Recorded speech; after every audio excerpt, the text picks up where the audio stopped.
pada minggu lalu saya sebetulnya sudah mengatakan rencana saya hari ini mengkhotbahkan pernikahan di Kana itu ya.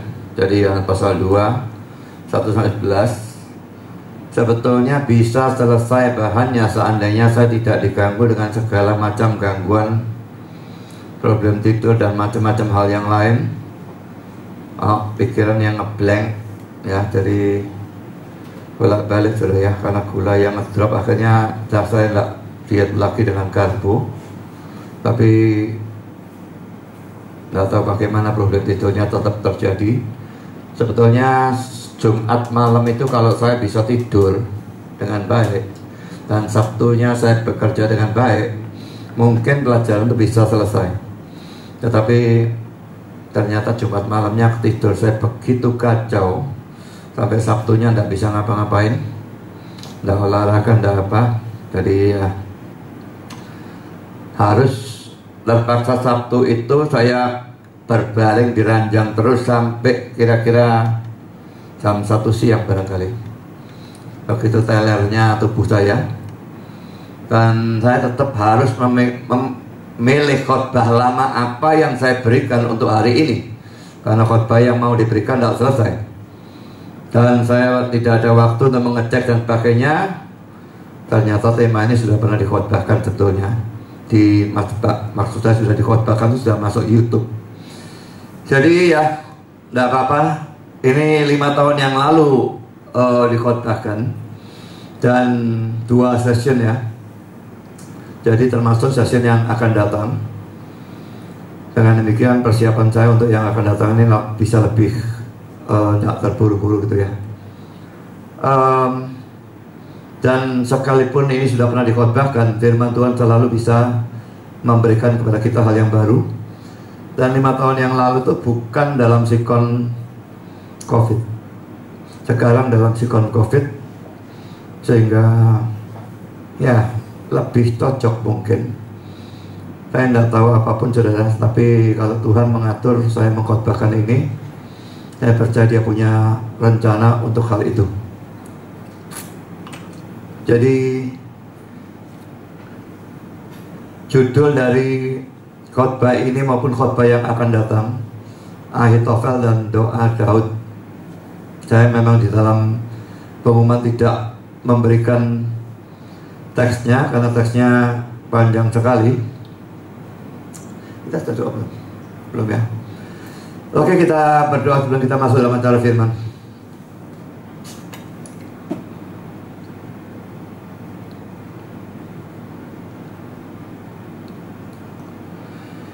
Bapa di surga, terima kasih bahwa pada saat ini kami kembali bisa mendengar,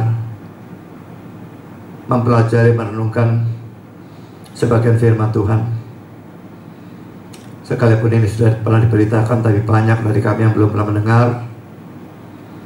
Dan sekalipun sudah pernah mendengar, firman selalu bisa memberikan hal-hal yang baru, apalagi dalam sikon yang baru dan berbeda dengan sikon pada saat itu. Kami sekali lagi mohon supaya Kau hadir di sini maupun di rumah atau di tempat semua jemaat yang mengikuti kebaktian ini, dan memimpin, mengarahkan, memberkati acara firman ini, penyampaiannya maupun penerima aja. Tolong hamba mudah menyampaikan, berikan kekuatan jasmani, pikiran, suara, berikan pengurapan, berikan kata-kata, sehingga firman disampaikan dengan baik, dengan benar, dan disesuaikan dengan kebutuhan kami masing-masing. Dan biarlah semua bisa mendapat tempat yang baik dalam diri kami, berguna untuk kami, dan pada akhirnya berguna untuk kemuliaan Tuhan. Tolong kami semua dalam mendengar, berikan hati yang terbuka, konsentrasi yang baik dari awal sampai akhir, terang secukupnya sehingga kami bisa mengerti, dan berikan kami ketundukan supaya kami percaya pada kebenaran firman, dan semua kami bisa menjadi pelaku dan penangkap firman. Setan pasti bekerja, tolong kuatkan semua kami. Terima kasih Bapa, dalam nama Yesus kami berdoa. Amin.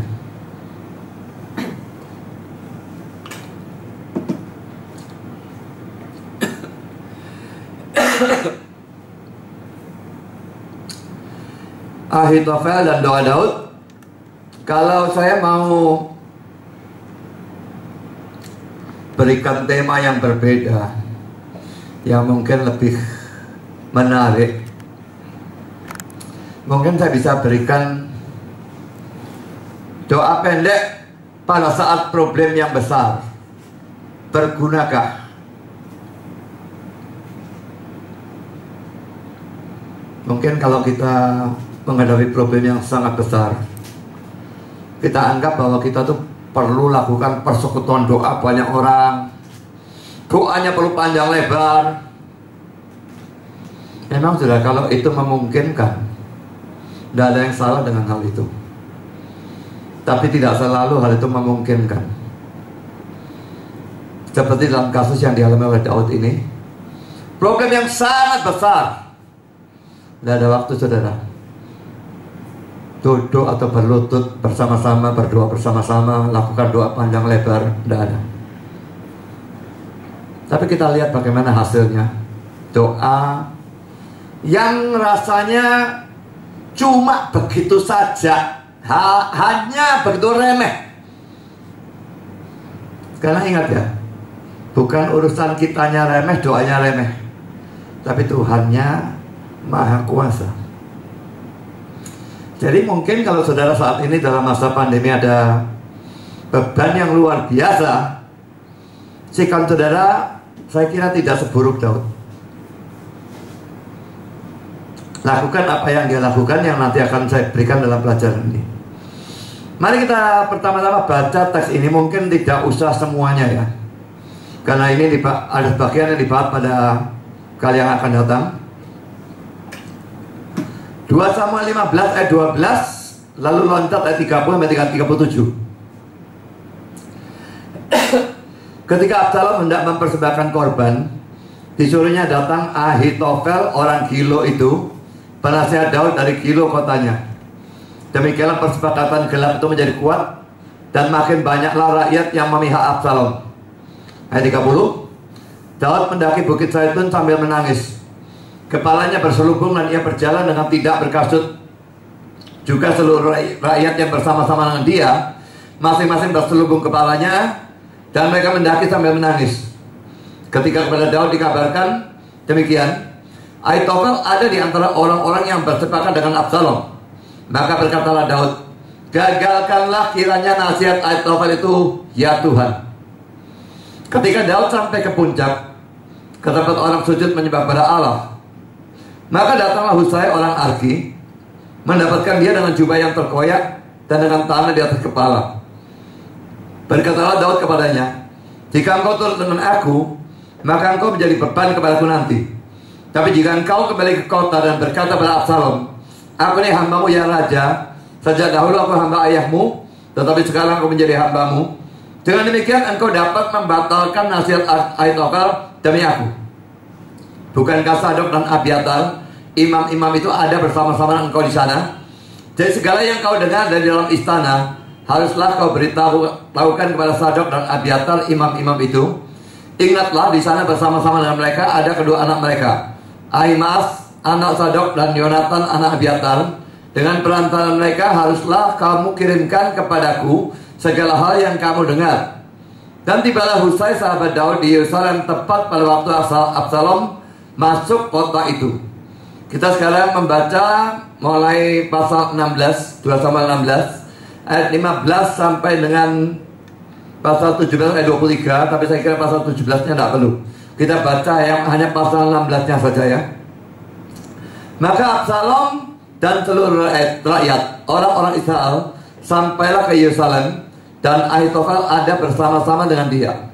Ketika Husai orang Arki sahabat Daud itu sampai kepada Absalom, berkatalah Husai kepada Absalom, hiduplah raja, hiduplah raja. Berkatalah Absalom kepada Husai, inikah kesetiaanmu kepada sahabatmu? Mengapa engkau tidak pergi menyertai sahabatmu itu? Lalu berkatalah Husai kepada Absalom, tidak, Tetapi dia yang dipilih oleh Tuhan dan oleh rakyat ini dan oleh setiap orang Israel, dialah yang memiliki aku, dan bersama-sama dengan dialah aku akan tinggal. Lagi pula, kepada siapakah aku memperhambakan diri? Bukankah kepada anaknya? Sebagaimana aku memperhambakan diri kepada ayahmu, demikianlah aku memperhambakan diri kepadamu. Kemudian berkatalah Absalom kepada Ahitofel, berilah nasihat apakah yang harus kita perbuat. Lalu jawab Ahitofel kepada Absalom, hampirilah gundi-gundi ayahmu yang ditinggalkannya untuk menunggu istana. Apabila seluruh Israel mendengar bahwa engkau telah membuat dirimu dibenci oleh ayahmu, maka segala orang yang menyertai engkau akan dikuatkan hatinya. Maka dibentangkanlah kemah bagi Absalom di atas contoh. Lalu Absalom mengambil gundi-gundi ayahnya di depan mata seluruh Israel. Pada waktu itu nasihat yang diberikan Ahitofel adalah sama dengan petunjuk yang dimintakan daripada Allah. Demikianlah dinilai setiap nasihat Ahitofel, baik oleh Daud maupun oleh Absalom. Berkatalah Ahitofel kepada Absalom, izinkanlah aku memilih 12.000 orang, maka aku akan bersiap dan mengejar Daud pada malam ini juga. Aku akan mendatangi dia selagi ia lesu dan lemas semangatnya, dan mengejutkan dia. Seluruh rakyat yang ada bersama-sama dia akan melarikan diri, maka aku dapat menewaskan raja sendiri. Demikianlah aku akan membawa pulang seluruh rakyat itu kepadamu, seperti seorang mempelai perempuan kembali pada suaminya. Jadi engkau mencari nyawa satu orang saja, sedang seluruh rakyat tetap selamat. Perkataan ini disetujui oleh Absalom dan oleh semua tua-tua Israel. Tetapi berkatalah Absalom, panggillah juga Husai orang Arki itu, supaya kita mendengar apa yang hendak dikatakannya. Ketika Husai, saya ingat 17 terus saya baca ya, ada kebablasan ini. Kan saudara, jadi itu nanti sisanya kita baca pada kali yang akan datang, baru kita bahas di sana. Saudara, kita membaca teks tadi, kita melihat ya, Daud ada dalam sikon yang luar biasa buruk. Bukan hanya membahayakan secara luar biasa, tapi juga membuat sedih secara luar biasa. Sehingga ini tidak beda dengan apa yang kita alami saat ini dalam wabah COVID seperti ini. Membahayakan, bisa kita, bisa keluarga, dan menyedihkan. Pada saat ekonomi hancur, pada saat ada keluarga yang kena, apalagi ada keluarga yang mati, dan sebagainya. Saudara, pemberontakan Absalom terhadap Daud. Saya akan membahas pemberontakan itu dulu ya, secara umum ya. Poin pertama, pemberontakan itu boleh atau tidak? Kudeta, rakyat berontak terhadap pimpinannya, apakah raja atau presiden atau apapun, boleh atau tidak? Pertama saudara, pemberontakan itu hanya benar dalam keadaan khusus. Pada umumnya, pemberontakan itu merupakan dosa. Ini kata-kata pulpit commentary.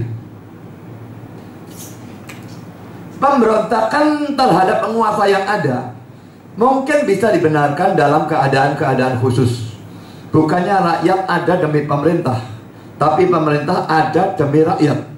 Dan adalah mungkin bahwa hak-hak rakyat begitu diinjak-injak, sehingga kewajiban untuk membela diri harus dilakukan dengan memberontak.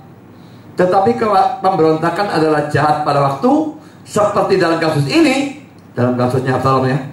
Pemberontakan itu timbul dari suatu campuran dari kesombongan, ketidaksenangan terhadap penguasa yang ada, dan nafsu untuk kekuasaan. Saya kira di Indonesia ini saat ini ada banyak orang kepingin Jokowi lengser. Tapi saya yakin ini bukan tergolong karena rakyat begitu diinjak-injak sehingga perlu membela diri dengan mengkudeta Jokowi. Dia adalah presiden yang boleh dikatakan terbaik sejak zaman Soekarno, presiden yang pertama. Dan saya suka membayangkan bisa ada yang lebih bagus dari dia. Jadi pemberontakan itu jahat. Bagian terakhir ya, seperti yang kasus ini, kasusnya Absalom. Pemberontakan itu timbul dari suatu campuran dari kesombongan. Nah, banyak orang-orang yang sombong, ketidaksenangan terhadap penguasa yang ada. Tidak senang dalam banyak hal. Bisa karena mereka koruptor, yang sana memberantas koruptor. Maka dari disenangi tentu saja, kepingin gulingkan supaya mereka bisa korupsi lagi. Atau dalam hal agama, agamanya mungkin sama, cuma agama yang sama itu ada macam-macam, ada kadrun-kadrun yang ekstrim, dan ada orang-orang Islam yang moderat. Dan ini beda, maka menimbulkan ketidaksenangan. Mereka mau yang bertahta, yang segolongan dengan mereka, dan nafsu untuk kekuasaan. Bukan mau membuat negara ini bagus, Indonesia makmur, tapi kepingin kekuasaan. Karena dengan kekuasaan itu mereka otomatis dapat duit yang banyak. Saudara, kalau itu alasannya mau lengserkan Jokowi atau mau lakukan pemberontakan dimanapun juga, itu jelas bajingan-bajingan yang harusnya ditumpas habis. Dan pemberontakan seperti itu tidak bisa dibenarkan dengan cara apapun dalam Alkitab. Saudara, mari kita membaca Roma 13 ayat 1 dan 2. Tiap-tiap orang harus takluk kepada pemerintah yang di atasnya, sebab tidak ada pemerintah yang tidak berasal dari Allah, dan pemerintah-pemerintah yang ada ditetapkan oleh Allah. Sebab itu barang siapa melawan pemerintah, ia melawan ketetapan Allah, dan siapa yang melakukannya akan mendatangkan dirinya. Dalam tafsirannya tentang Roma 13 ini, Adam Clarke mengatakan bahwa kita harus tetap tunduk bahkan kepada pemerintah yang sangat jahat. Bentar ya.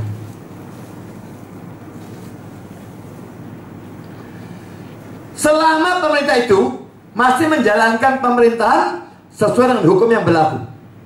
Cuma ini rasanya tidak masuk akal ya. Kalau pemerintahnya jahat, biasanya dia langgar hukum yang dia sendiri buat. Hukumnya berlaku untuk orang lain, bukan untuk dia. Sebetulnya di Indonesia, kalau kita lihat di jalan-jalan, polisi itu saja seringkali sudah berlaku seperti itu ya. Saya bolak-balik lihat polisi yang melanggar peraturan lalu lintas. Orang lain kalau lakukan itu dia tangkap, dia sendiri lakukan itu tidak apa-apa. Tapi itu berlaku kecil-kecil. Kita hanya boleh melawan pemerintah kalau pemerintah itu bertindak melawan hukum yang berlaku. Jokowi rasanya agak keterlaluan tunduknya pada hukum. Sampai ada pengadilan-pengadilan yang kelihatan tidak adil, dia tidak bertindak apa-apa. Karena hukum harusnya seperti itu. Jadi kalau orang memberontak terhadap Jokowi, menurut saya konyol. Sudut Kristen tidak bisa menerima pemberontakan seperti itu. Orang seperti Jokowi harus didukung. Orang Kristen yang bisa tidak mendukung Jokowi, atau apalagi kepingin lengserkan Jokowi, bagi saya bukan Kristen. Kalau dia pendeta, dia nabi palsu. Dan saya pasti melawan dia. Kalau poin yang kedua, saudara, pemberontakan Absalom merupakan perwujudan dari hukuman atau hajaran Allah kepada Daud atas dosa-dosanya dalam persoalan Bathsheba dan Uria. Saya kira semua tahu ya, dia berzina dengan Bathsheba, lalu Bathshebanya mengandung dan sebagainya. Untuk menutupi dosa itu, dia mau Urianya mati. Kirim ke medan perang, berikan perintah kepada panglima-panglimanya, sedang rame, tinggalkan dia. Ya mati, saudara. Yang Daud lakukan pembunuhan berencana yang luar biasa buruk, ditambahkan pada perzinahan yang sangat buruk. Dalam 2 Samuel 12 ayat 10-14, Nabi Nathan menubuatkan 3 hukuman atau hajaran. Pertama, poin A, pedang tidak akan menyingkir dari keturunan Daud sampai selamanya. 2 Samuel 12 ayat 10 kita baca. Oleh sebab itu pedang tidak akan menyingkir dari keturunanmu sampai selamanya. Karena engkau telah menghina aku di sini Allah ya, dan mengambil istri Uria orang Het itu untuk menjadi istrimu. Seandainya dia itu cuma poligami, Tuhan itu masih toleransi ya poligami pada zaman itu. Tapi ini istri orang yang masih hidup yang diambil, itu lain cerita. Ya, apalagi lalu dibunuh suaminya. Nah, justru adalah pemerkosaan oleh Amnon, anak Daud yang tertua ya, terhadap Tamar, ini saudara tiri, yang disusul oleh pembunuhan oleh Absalom terhadap Amnon dalam 2 Samuel 13. Dan lalu pemberontakan Absalom dalam teks yang kita bahas ini jelas menggenapi hukuman ini.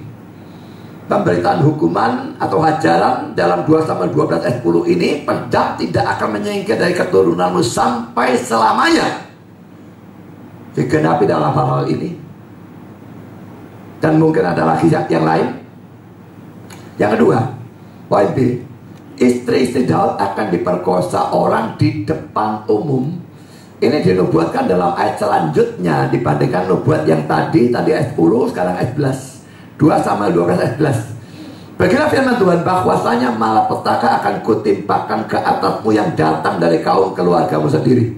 Aku akan mengambil istri-istrimu di depan matamu dan memberikannya pada orang lain. Orang itu akan tidur dengan istri-istrimu di siang hari.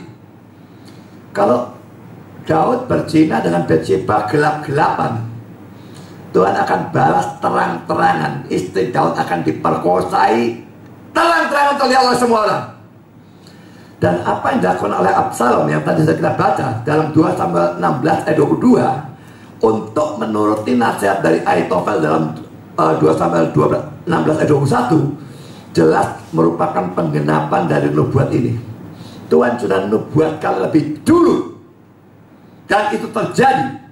Kita baca 2 Samuel 16 lagi ayat 21-22. Lalu jawab Ahitofel kepada Absalom, hampirilah gondek-gondek ayahmu yang ditinggalkannya untuk menunggu istana.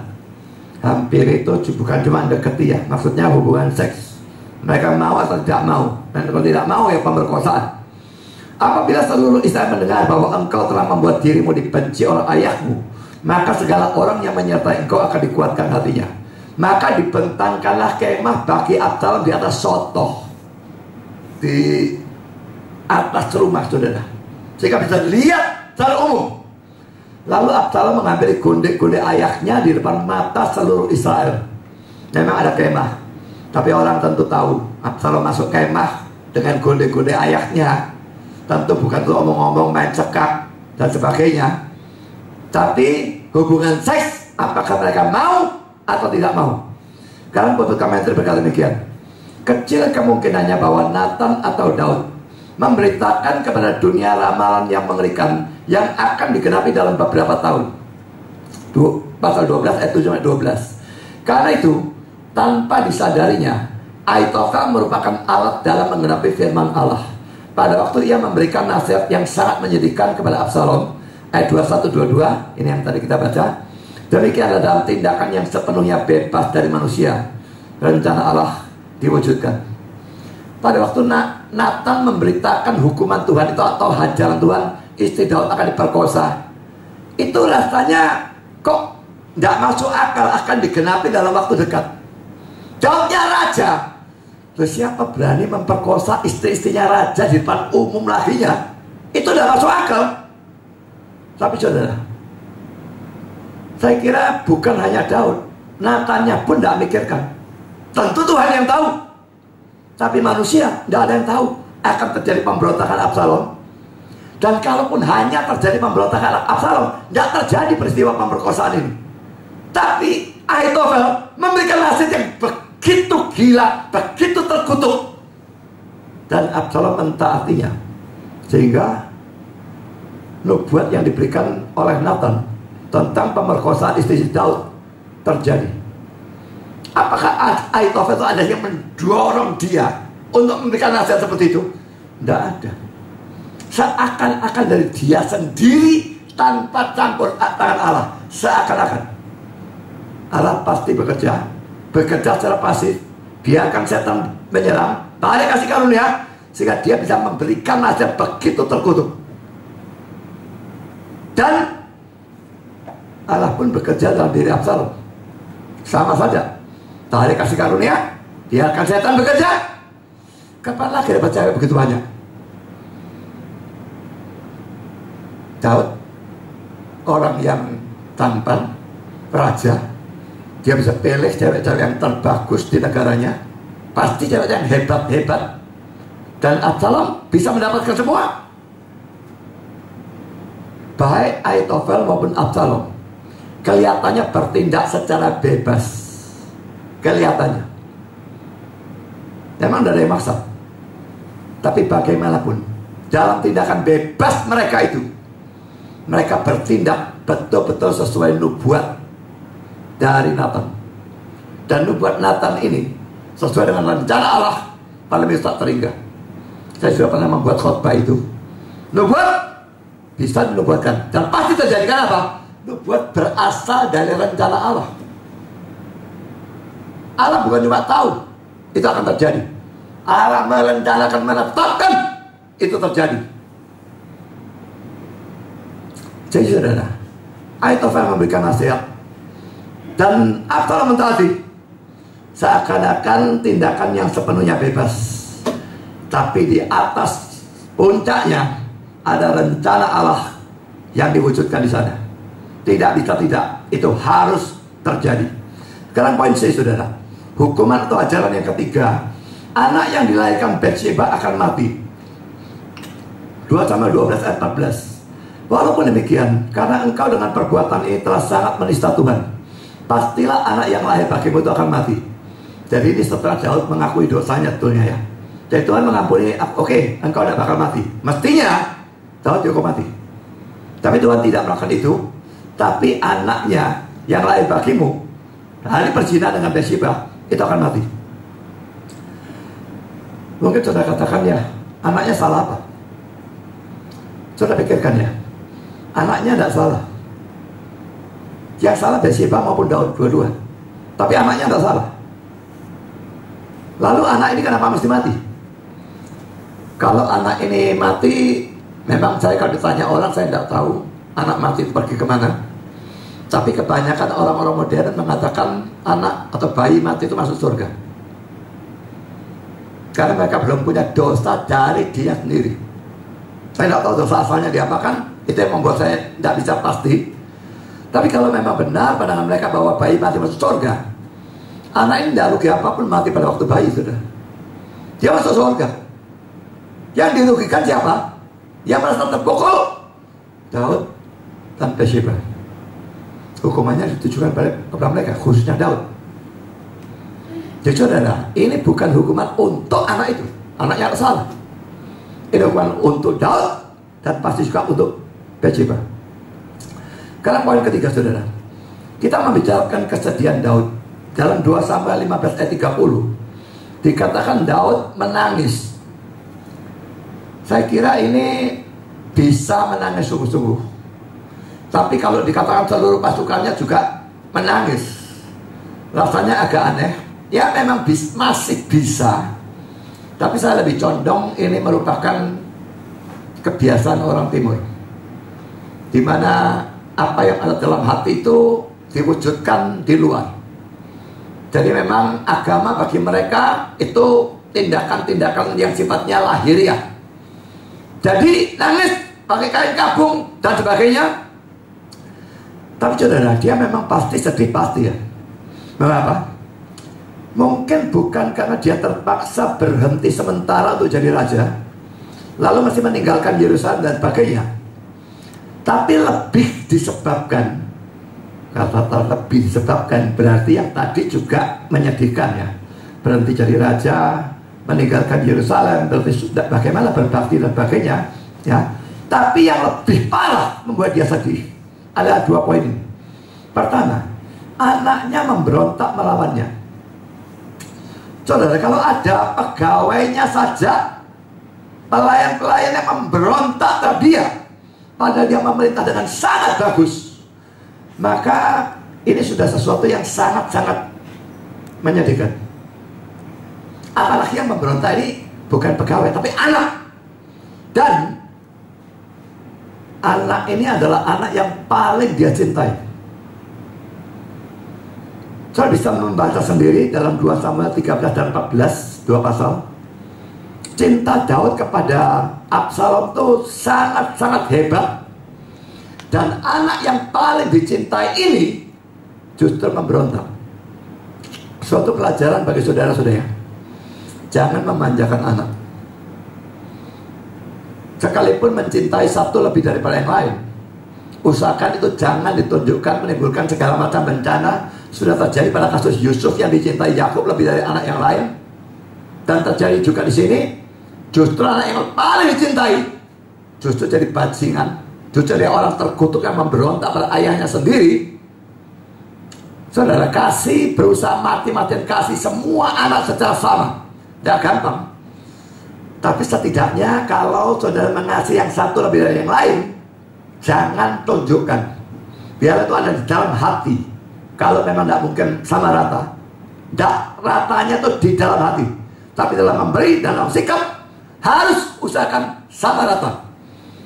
Ketidaksamarataan, ketidakadilan satu dari yang lain menimbulkan masalah tidak karu-karuan. Lalu poin yang kedua, poin B, semua itu mengingatkan dia kembali akan dosanya yang berhubungan dengan perzinahan dengan Bathsheba dan pembunuhan terhadap Uria. Dia menyesali pada saat itu dengan sungguh-sungguh. Sekarang hukumannya atau hajaran terjadi seperti dinubuatkan oleh Nathan. Dia teringat kembali sebagai orang yang memang betul-betul mencintai Tuhan. Dosa itu dia sudah bertobat darinya, dan tetap menyedihkan dia luar biasa. Sekarang diingatkan. Ini kesedihan yang bukan main dari Daud dikarenakan hal-hal ini. Karena poin yang keempat, untuk menambah lagi kesedihan Daud, maka kita bisa melihat poin keempat ini. Dalam pemberontakan Absalom itu, Ahitofel yang tadinya adalah penasihat Daud, dekat dengan Daud, sangat dekat, memihak kepada Absalom. Mari kita lihat beberapa poin. Poin A, Ahitofel memihak Absalom. Kita baca 2 Samuel 15 ayat 12. Ketika Absalom hendak mempersembahkan korban, disuruhnya datang Ahitofel orang Gilo itu, penasihat Daud dari Gilo kotanya. Demikianlah persepakatan gelap itu menjadi kuat dan makin bertambah banyaklah rakyat yang memihak Absalom. Perhatikan bagian yang saya garis bawah itu ya. Dalam terjemahan kita ditulis disuruhnya datang.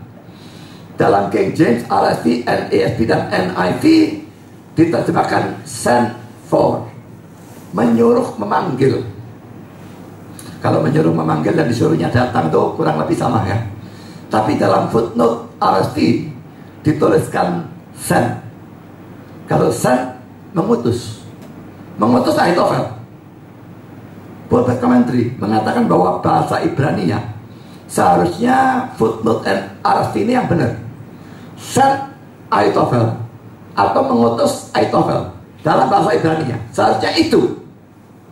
Tapi dia menduga karena kalau diterjemahkan seperti itu tidak masuk akal, saudara. Tidak make sense itu seluruh konteksnya. Bagaimana dia mengutus Ahitofel dan bagainya tidak ya.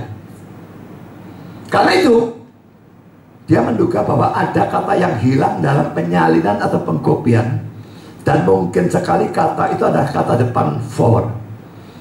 Karena itu memberikan arti yang baik. Jadi makanya King James, RSV, NIV dan NASB memberikan send for, yang artinya menyuruh, memanggil.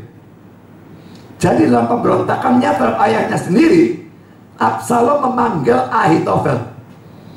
Tidak aneh kalau Absalom panggil Ahitofel. Tapi yang aneh adalah Ahitofel mau. Bukankah dia penasihat raja? Dan bukankah dia tahu dia bukan orang tolol, dia bukan orang buta, bahwa Absalom memberontak secara tidak sah? Seharusnya dia setia pada Daud.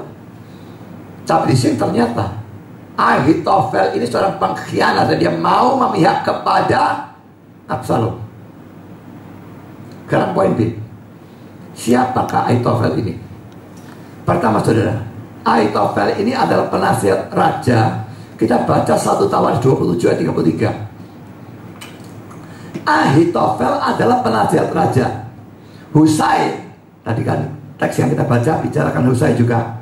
Husai orang Arki adalah sahabat raja. Jadi Ahitofel ini punya kedudukan yang sangat tinggi dalam istana ya. Penasihat raja. Bayangkan saudara, Budi Asali jadi penasihat Jokowi gitu ya. Nah saudara bisa bayangkan, wah hebat sekali kedudukannya gitu ya. Tapi saudara, inilah Ahitofel. Dia penasihat raja. Dan nasihatnya pada saat itu dianggap seakan-akan Tuhan yang berikan nasihat. Tidak bisa salah rasanya. Hal yang kedua, yang mungkin ada banyak orang yang tahu kecuali saya pernah mempelajari. Ahitofel adalah kakek dari Batsheba. Orang dengan siapa Daud berzina, bunuh suaminya Uria, lalu akhirnya menikahi dan sebagainya. Ahitofel ini kakeknya. Dari 2 Samuel 23 ayat 34 dikatakan demikian ya. Elifelet anak Al-Hasbai orang Maaka, Eliam anak Ahitofel orang Gilo. Eliam anak Ahitofel, berarti Ahitofel itu punya anak yang namanya Eliam ya. Kita bisa mengetahui bahwa Ahitofel ayah Eliam. Lalu siapa Eliam? Mari kita lihat 2 Samuel 11 ayat 3. Lalu Daud menyuruh orang bertanya tentang perempuan itu, Batsheba ya. Dan orang berkata, itu adalah Batsheba binti Eliam, istri Uria orang Het itu. Bin kalau perempuan, binti kalau laki-laki. Saya kira semua tahu ya. Son of itu kalau bin, daughter of kalau binti. Bandingkan dengan 1 Samuel 3 ayat 5. Inilah yang lahir bagi dia di Yerusalem: Simea, Sobab, Nathan dan Salomo, 4 orang dari Batshua binti Amir. Saya bukan salah tulis saudara. Jadi kalau tadi disebutkan Batsheba binti Eliam, yang di bawah Batshua binti Amir. Batshua sama dengan Batsheba. Ya kadang-kadang ejaan bisa beda-beda atau bagaimana, atau disingkat atau bagaimana. Tapi pokoknya Batshua itu adalah Batsheba. Dan di sini dikatakan Batsheba adalah anak dari Amir. Lah, yang di atas dia tuh anak perempuan dari Eliam. Yang di bawah dia anak perempuan dari Amir. Jadi Batsheba itu anaknya siapa? Ini seringkali membingungkan dalam Alkitab ya. Nama orang bisa ganti-ganti. Tadi Eliam, sekarang Amir. Mari kita baca pulpit commentary dalam tafsirannya tentang ayat ini. Dalam 1 Samuel 3 ayat 5, ia disebut Batshua binti Amir. Yang terakhir ini, berarti Amir ya, merupakan perubahan posisi dari Eliam. Baca amnya dulu, lalu i-nya, lalu il. Amir ya. Kedua nama merupakan gabungan dari kata am. Kata am itu artinya rakyat atau umat atau bangsa. Dalam bahasa Inggris people. Dan il Allah. Lalu i-nya bagaimana? Saudara, kalau Eliam, Eli, il-nya Allah, tambah i, dalam bahasa Ibrani itu menjadi my God, Allahku. Kata-kata Yesus di atas kayu salib ya. Eli, Eli. Ya, jadi saudara, kalau el tambah i, Eli. Kalau am ditambah i, Ami, my people. Jadi saudara, ini cuma membolak-balik kata-kata. Sebetulnya Eliam itu adalah Amir. Dan kalau ini adalah ayah dari Batsheba, maka jelas bahwa Ahitofel adalah kakek dari Batsheba. Sekarang poin C. Mengapa Ahitofel memihak pada Absalom? Tidak disebutkan dimanapun dalam Alkitab ya, secara eksplisit ya. Jadi kita harus menduga-duga. Ada beberapa kemungkinan dan ini diberikan oleh pulpit commentary. Pertama saudara, sebagai orang yang jahat, dia penasihat Daud tapi dia orang jahat saudara. Ini betul-betul serigala yang berbulu domba, sama seperti Yudas Iskariot. Dan nanti kita lihat dia merupakan tipe dari Yudas Iskariot. Dia orang jahat. Dia tidak tahan dengan kesungguhan Daud dan pemerintahannya dalam persoalan agama. Saudara, orang yang senang korupsi tentu tidak akan senang dengan raja atau pimpinan atau siapapun di atas yang jujur dan tegas dalam memberantas korupsi. Saya katakan, banyak orang ingin Jokowi lengser. Karena apa? Mempersulit mereka, kalau tidak memustahilkan mereka dalam hal tindakan korupsi. Memang sampai sekarang masih ada, tapi saya yakin berkurang. Dan berkurang cukup jauh. Lalu sekarang sudah perhatikan pada waktu Ahok keluar penjara, kawin, lalu diangkat jadi apa dia, direktur atau apa, komisaris, saya tidak tahu, di Pertamina. Pokoknya pangkat yang sangat tinggi. Diberat semua korupsi di sana. Saya pikir orang-orang Pertaminanya senang. Semua ngamuk, semua kepingin turunkan dia, keluarkan. Juga saudara, mengapa di Amerika Biden itu bisa menang dan Trump kalah? Sebagian besar karena dukungan dari orang-orang yang setuju dengan homoseks, atau mereka sendiri homoseks, atau mereka mendukung dan menganggap itu hak asasi dan sebagainya. Homoseks, lesbian, abortus dan sebagainya. Dalam zaman Trump itu dilarang. Dalam zaman Obama itu diizinkan. Yang tidak mau terima, yang masuk penjara, didenda dan sebagainya. Oh, Trump balik itu, Biden balik lagi. Jadi saudara, orang brengsek dalam arti jelas-jelas tidak cocok dengan Alkitab, tidak akan senang dengan pemimpin yang benar, lurus dalam urusan sesuai dengan Alkitab, begitulah. Memang Jokowi bukan orang Kristen, tapi dalam hal kejujuran dan sebagainya, dia sesuai dengan Alkitab, bukan? Ahok, Kristen, tegas sekali, berani sekali, dimusuhi sudah di mana-mana. Dan itu bisa terjadi dalam gereja juga. Sudah belajar firman, mendapatkan kebenaran, kembali ke gereja saudara, dan melihat, oh, gerejaku ini salah. Lalu kritik pendatanya, maksudnya baik, mau betulkan. Tapi kan sudah dihargai, tidak bakal dihargai. Kalau ada yang menghargai, 1 dari 1000 belum tentu ada. Lalu terjadi dalam gereja saudara, wah, penggunaan uang yang tidak karu-karuan. Dan saudara mengkritik itu, wah, ini koruptor, dikritik atau diserang oleh orang yang tidak senang korupsi. Lagi-lagi itu membuat saudara dibenci, tidak karu-karuan. Jangan heran. Jadi ini alasan pertama. Dia jahat. Daud orang yang, ya memang biarpun dia berdosa ya, tidak ada yang tidak berdosa, tidak ada yang orang tidak bercacat. Tapi secara umum dia adalah orang yang saleh, sangat beriman. Disebutkan the man after God's own heart dalam bahasa Inggris. Orang yang hatinya mengikuti Tuhan. Tidak cocok saudara punya penasihat orang brengsek ini. Orang brengseknya tidak cocok sama dia. Jadi ini alasan pertama. Alasan kedua, dia berambisi menjadi satu-satunya penasihat raja atau perdana menteri. Mungkin kepengen jabatan lebih tinggi lagi atau bagaimana. Dan itu dia pikir bisa terjadi kalau dia bukan pro Daud tapi pro Absalom.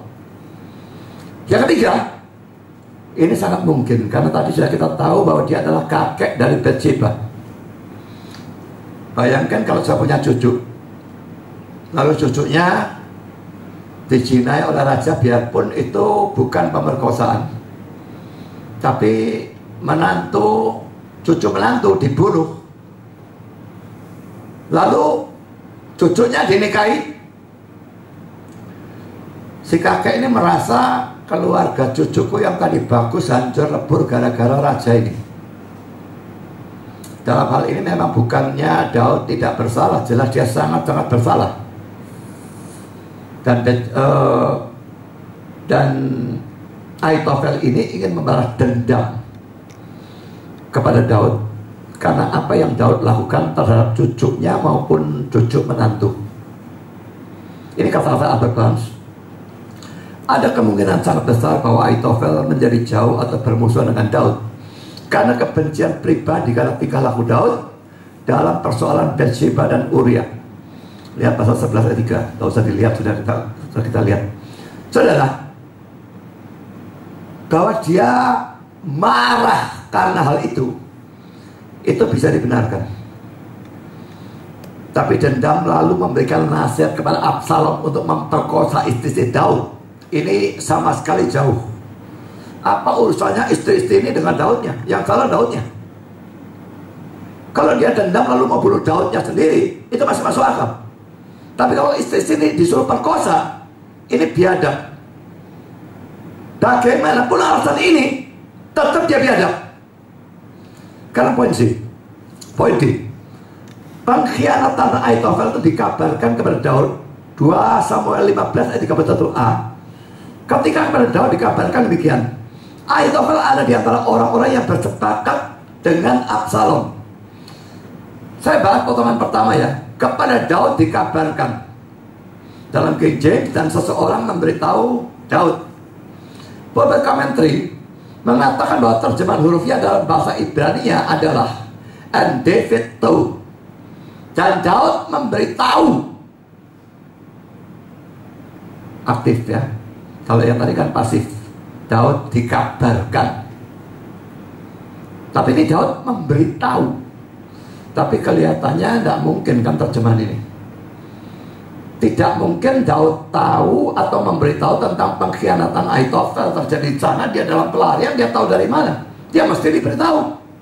Karena itu, beberapa komentari menyimpulkan bahwa lagi-lagi di sini terjadi kesalahan penyalinan, dan dia menganggap bahwa King James memberikan arti yang benar.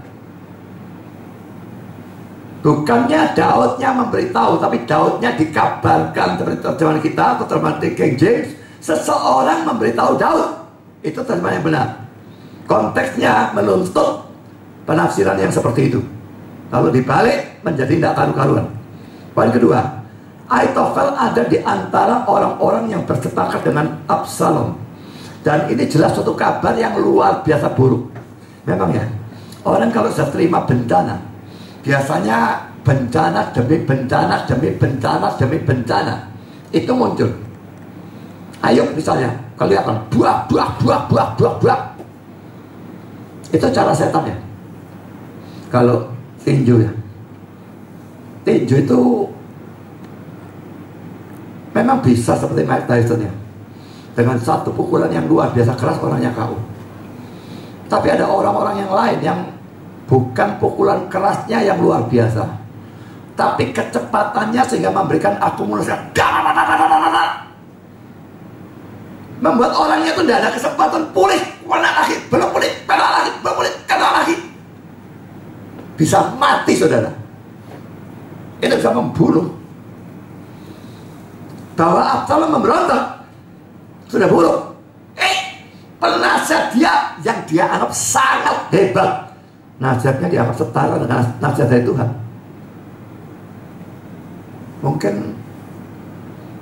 pendewaan antara Ahitofel ini buruk ya.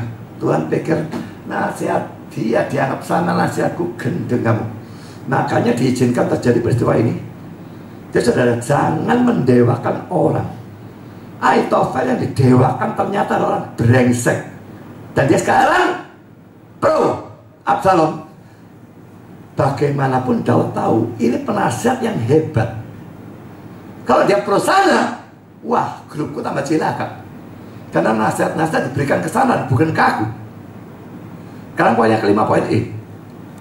Memihaknya Ahitofel ke pihak Absalom menambah kesedihan dari Daud.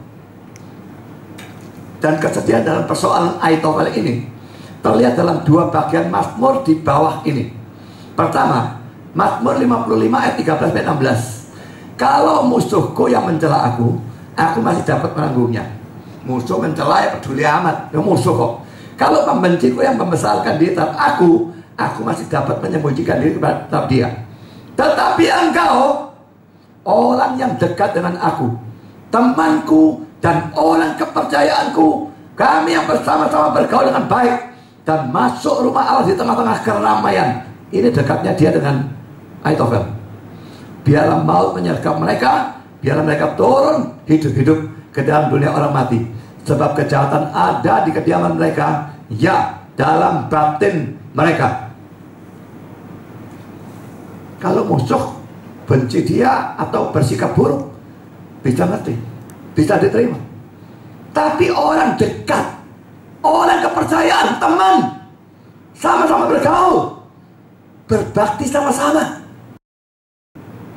itu yang mengkhianat, itu yang tidak bisa dia tanggung. Kesedihan yang luar biasa. Sekarang poin kedua, Mazmur 41 ayat 10.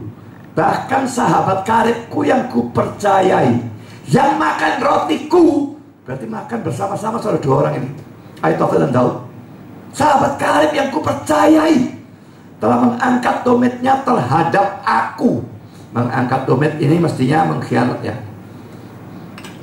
Kata-kata Daud tentang Ahitofel ini dalam Mazmur 41 ayat 10 ini dikutip dalam Yohanes 13 ayat 18. Bukan tentang kamu semua aku berkata. Aku di sini Yesus, ya. Aku tahu siapa yang telah kupilih, tetapi haruslah genap nas ini. Dia mengutip Mazmur ini. Orang yang makan rotiku telah mengangkat dometnya terhadap aku. Tentu dia bicara tentang Yudas.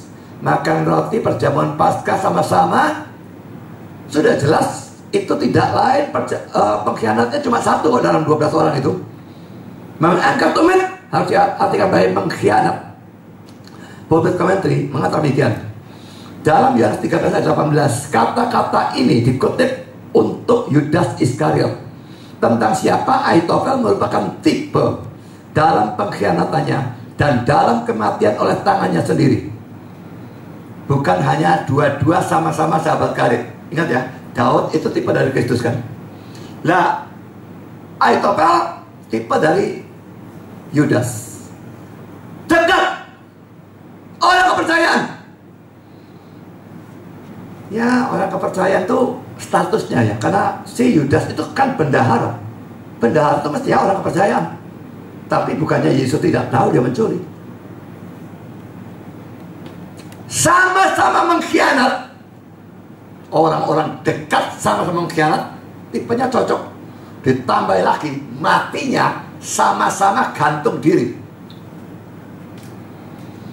Jadi ini betul-betul tipe dari Yudas Iskariot.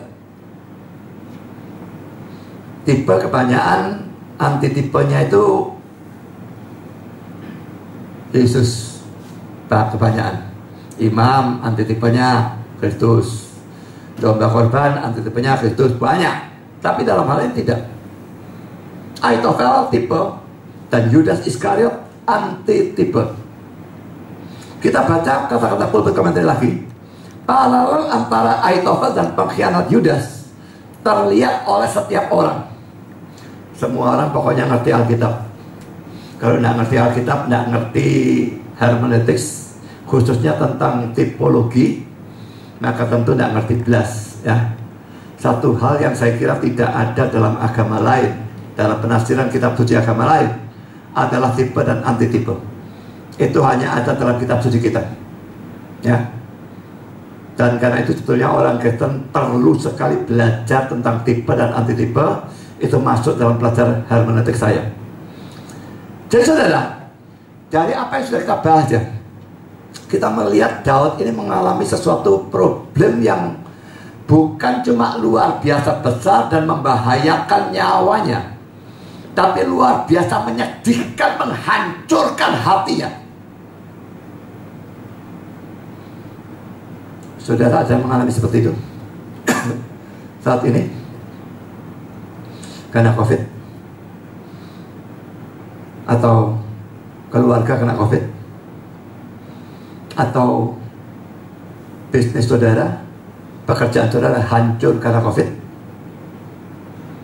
atau gereja saudara berantakan karena COVID, atau hal apapun. Nggak harus berhubungan dengan COVID. Bisa berhubungan dengan hal-hal yang lain. Rumah tangga yang berantakan, istri atau suami yang mengkhianat, berzina, anak yang kurang ajar dan melawan, dan macam-macam hal yang lain. Pikirkan sendiri problem saudara apa. Saya kira saudara rasanya belum separah problemnya Daud. Sekarang mari kita melihat bagaimana Daud menghadapi problem itu. Kita masuk angka 2 Romawi. Doa Daud. Yang pertama kita bahas ejaculation. Ejaculation itu bisa diterjemahkan ejakulasi ya. Ejakulasi itu orang laki pada waktu dia mencapai orgasme lalu menyemburkan sperma. Itu namanya ejakulasi. Ejakulasi itu kan singkat, dak. Hubungan seksnya bisa lama. Ejakulasinya singkat. Karena itu ejakulasi atau ejaculation ini ya, dalam bahasa Inggris bisa diartikan doa yang singkat. Ngomong pada Tuhan, dak, pendek sekali. Jadi artinya memang bisa doa yang sangat singkat dan mendadak. Dan dalam hal ini tentu harus diartikan begitu. Doa yang singkat dan mendadak. Tadi saya katakan kalau kita hadapi problem, wah kita merasa harus problem, karena problemnya besar, hebat sekali, harus persekutuan doa yang lama berjam-jam. Tapi tidak. Dalam waktu itu. Memang kalau memungkinkan, lakukan itu. Tapi seringkali waktunya tidak memungkinkan. Karena itu seperti di sini, dia sedang lari dari Absalom. Loh kalau mandek lah, adakan persekutuan doa. Loh dikejar, kena nanti. Harus tetap lari. Mari kita lihat 2 Samuel 15:31. Dan ketika pada Daud dikabarkan demikian, Ahitofel ada di antara orang-orang yang berdebakan dengan Absalom. Maka berkatalah Daud, ya pendek sekali. Hitung dengan top berapa detik saya ngomong ini. Gagalkanlah kiranya nasihat Ahitofel itu, ya Tuhan. Mungkin 3-4 detik. Apa artinya doa begitu singkat? Untuk problem itu besar. Nggak manjur lah. Kalau nanya doa. Tuhan melihat hati saudara. Bukan melihat secara fisik lamanya doa. Perkumpulan persekutuan banyak orang.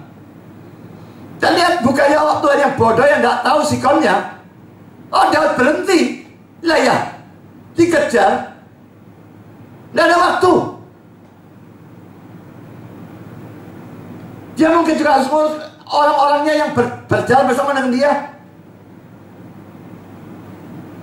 Jadi dia hanya ucapkan doa singkat, mendadak. Mungkin cuma 3 detik. Saudara anggap tidak ada hasilnya, tidak ada gunanya, tidak cocok doa pendek untuk problem yang besar. Mari kita bahas terus dan jawaban full nanti pada minggu yang akan datang. Tapi sekarang kita bahas lebih dulu doa singkat ini ya. Boleh komentar berkata demikian. Ejakulasi merupakan doa pendek yang ditembakkan kepada Allah pada keadaan darurat. Pada waktu kita dibatasi oleh waktu, tempat, atau orang, sehingga kita tidak bisa menenangkan diri kita sendiri untuk membuat doa yang panjang dan khidmat. Maka ini merupakan saat yang tepat untuk ejakulasi. Baik itu diucapkan dari mulut, betul-betul diomongkan keluar suara, atau hanya dicurahkan dalam hati. Tuhan melihat hati saudara. Jangan takut dia tidak melihat. Ngomong dalam hati saja, bisa. Ada banyak contoh lain dari doa seperti ini saudara. Misalnya doanya Nehemia. Dalam Nehemia 2 ayat 4. Mari kita lihat. Nehemia 2 ayat 4 dan 5. Ini raja dan Nehemia itu sedang bicara-bicara saudara. Ketemu ngomong-ngomong. Lalu kata raja kepadaku, jadi apa yang kau inginkan? Dia mau keinginannya itu sama dengan Tuhan. Tapi apakah dia akan, wah berlutut dulu, bentar raja, kamu tak berlutut dulu? Apa ada keperluan doa dulu dengan bahasaku? Doa minta petunjuk Tuhan? Tidak ada waktu, jangan ngobrol dengan raja, tidak bisa begitu kan? Maka aku berdoa kepada Allah semesta langit. Doanya pun tidak dimasukkan di sini. Dan saya yakin doanya tidak bersuara ngomong keras. Masa dia ngomong begini di hadapan rajanya tanya kok. Dia doanya dalam hati. Langsung kemudian jawab kepada raja. Dia mendapatkan pimpinan Tuhan. Jika raja menganggap baik dan berkenan kepada hambamu ini, utuslah aku ke Yehuda, ke kota pekuburan nenek moyangku, supaya aku membangunnya kembali.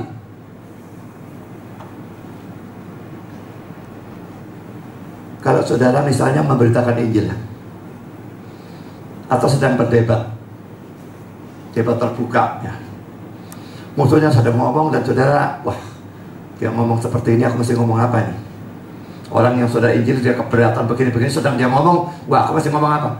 Dalam hati saudara, Tuhan pimpin aku, berikan aku kata-kata.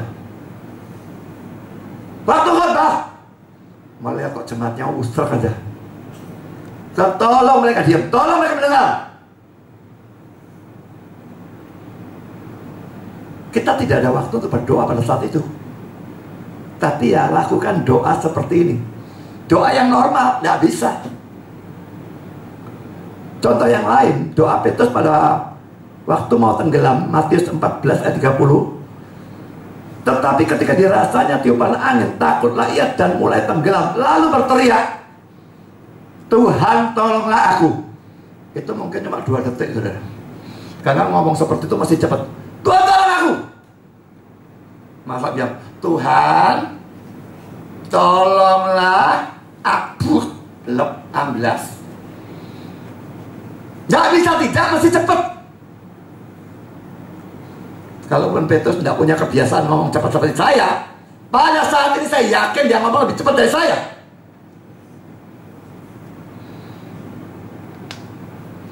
Jadi saudara, ada banyak kasus di mana saudara bisa menaikkan doa singkat ini dan harus. Misalnya sedang jalan, mobil punya, sudah tidak bisa mau apa, lari tidak bisa mau apa, tidak bisa. Tuhan tolong, 1 detik tidak sampai.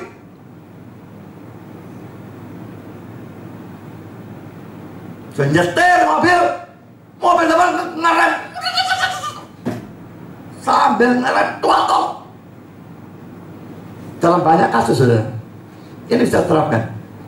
Pokoknya ada bencana, ada bahaya, ada problem apapun di mana tidak ada kemungkinan mengumpulkan banyak orang dan doa panjang lebar, maka ada satu pilihan ini, doa yang pendek,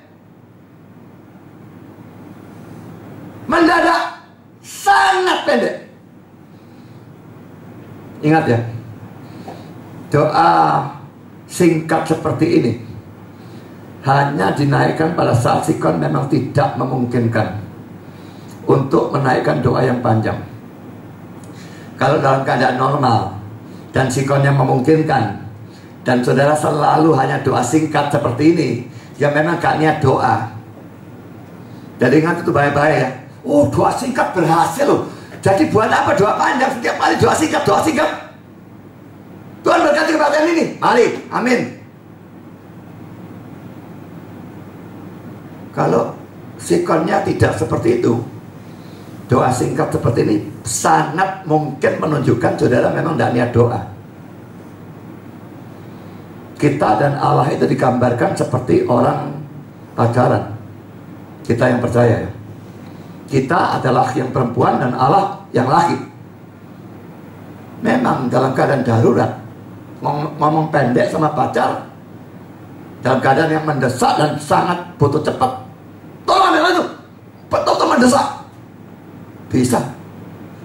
Tapi kalau tenang-tenang terus ngomongnya pendek, 1 kata 2 kata, jungkrak no pacar seperti itu, sudah nggak lihat pacaran, udah lihat ngomong-ngomong. Orang mesti senang ngomong-ngomong dengan pacarnya kalau cinta itu ada.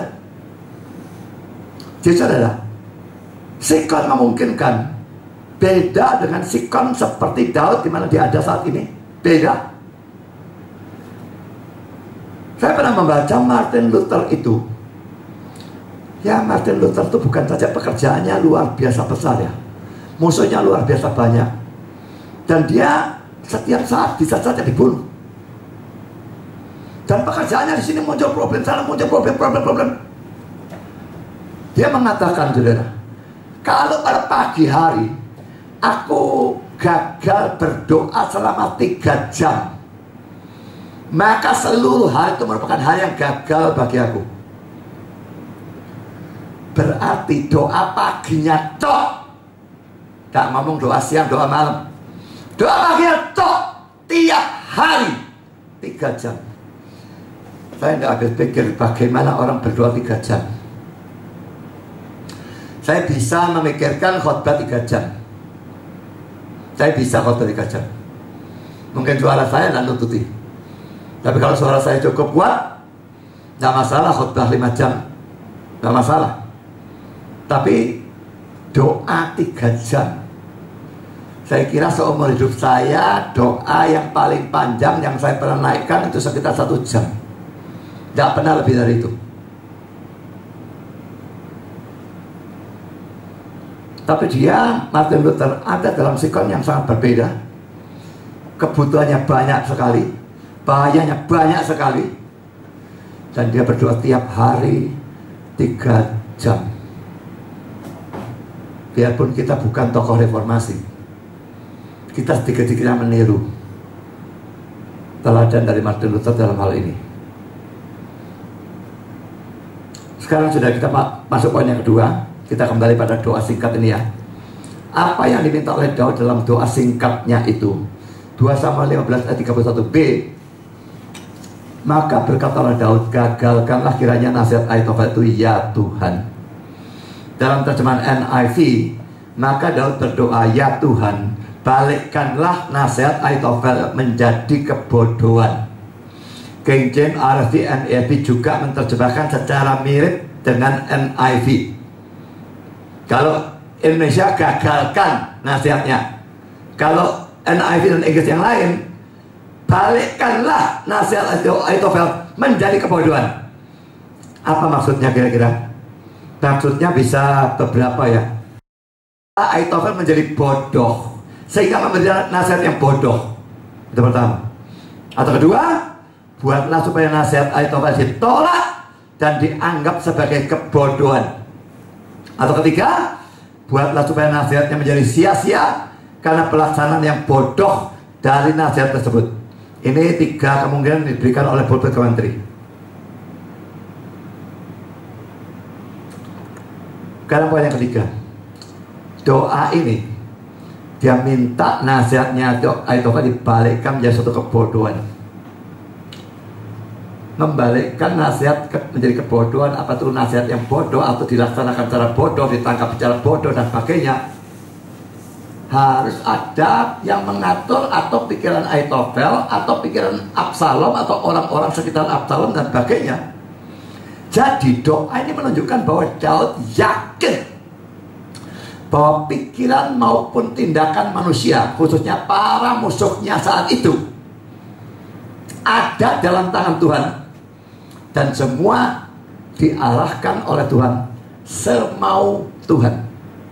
Kalau memang Tuhan tidak bisa mengarahkan pikiran orang, ada apa dia berdoa, balikkanlah nasihat Ahitofel menjadi kebodohan? Tidak masuk akal, saudara. Dia yakin pikiran mereka semua di dalam tangan Tuhan. Posisinya tidak menguntungkan. Tapi kalau Tuhan membalikkan pikiran mereka semua, Tuhan mau mempertobatkan mereka semua lalu semua nyembah Daud, bisa. Tapi bukan itu memang yang Tuhan maui. Tapi dia memang bekerja dalam pikiran mereka seperti yang Daud doakan. Karena memang pikiran mereka di dalam tangan dia. Mari kita melihat 2 ayat dalam Amsal 16 ayat 1 dan ayat 9. Manusia dapat menimbang-nimbang dalam hati, tetapi jawaban lidah berasal daripada Tuhan. Si Absalom pasti merencanakan, nimbang-nimbang dalam hati. Panggil Ahitofel. Ahitofel juga merencanakan, aku mau apa enggak? Pergi sana, nanti tak kasih ini. Dia merancang dalam hati. Tapi saudara, jawaban lidah berasal daripada Tuhan.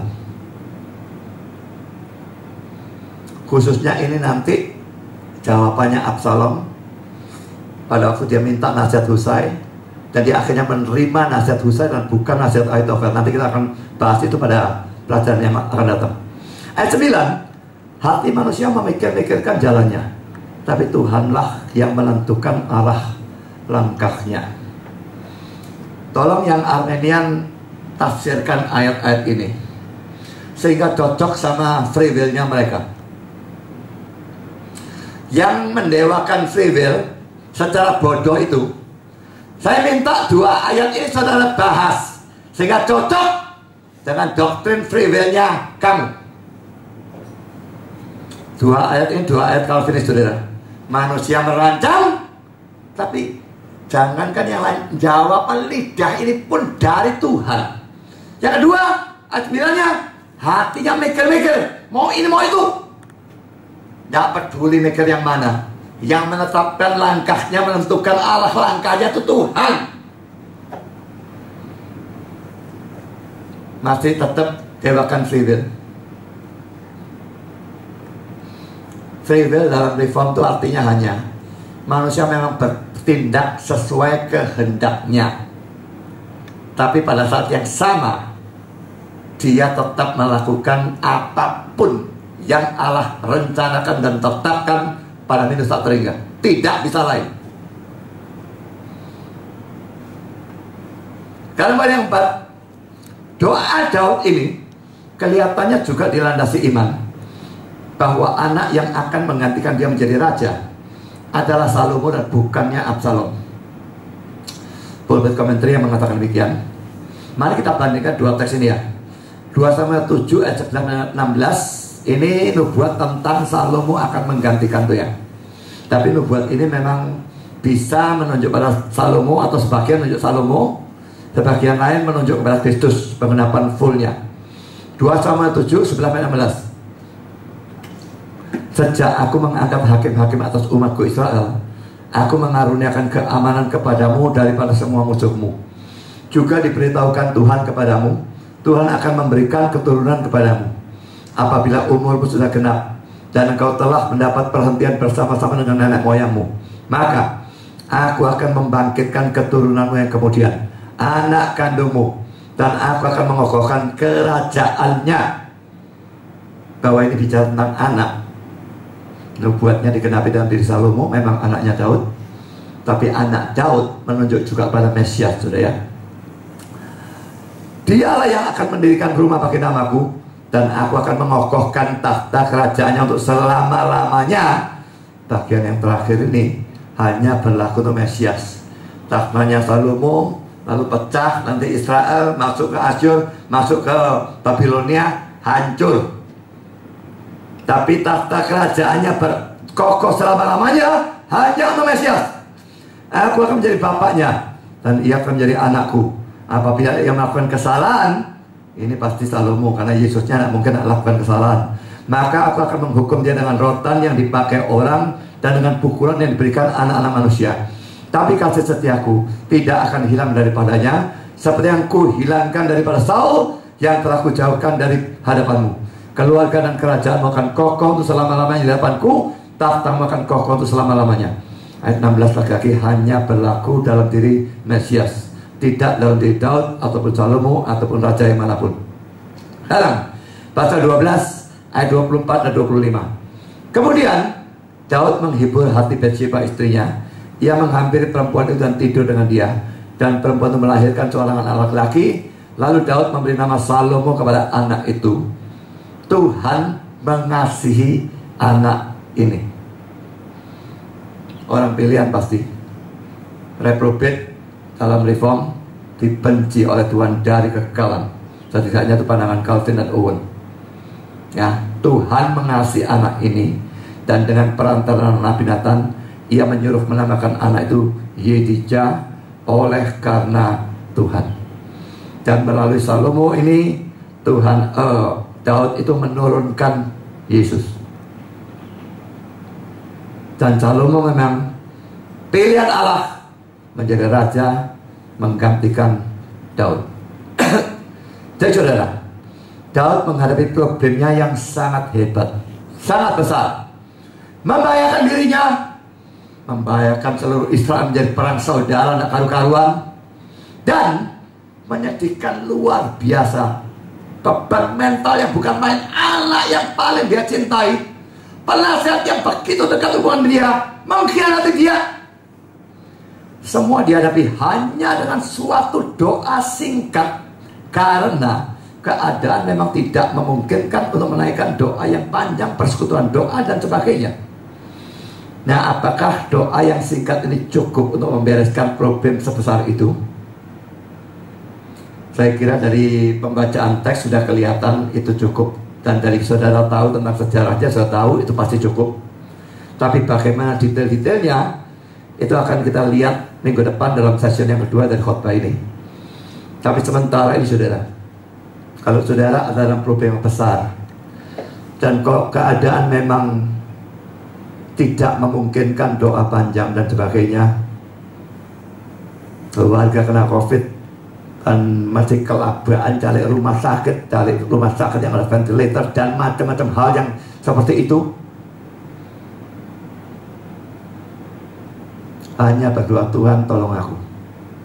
Tidak usah sebutkan ventilatornya, dia ngerti-ngerti. Dia bukan Tuhan yang goblok. Pada waktu berkata Tuhan tolong aku, dia tahu saudara minta tolong dalam hal apa. Tidak usah jelaskan terperinci.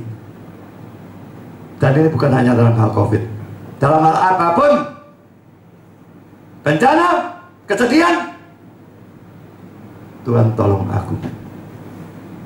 Jangan remehkan doa yang pendek, jangan remehkan doa yang singkat mendadak ini, karena ini kita doakan kepada Tuhan kita yang Maha Kuasa. Dalam diri siapa, dalam tangan siapa, hati pikiran semua orang, bahkan segala sesuatu ada dalam tangannya dan bisa diarahkan sesuai kemauannya sendiri.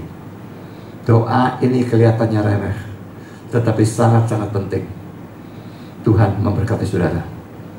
Amin.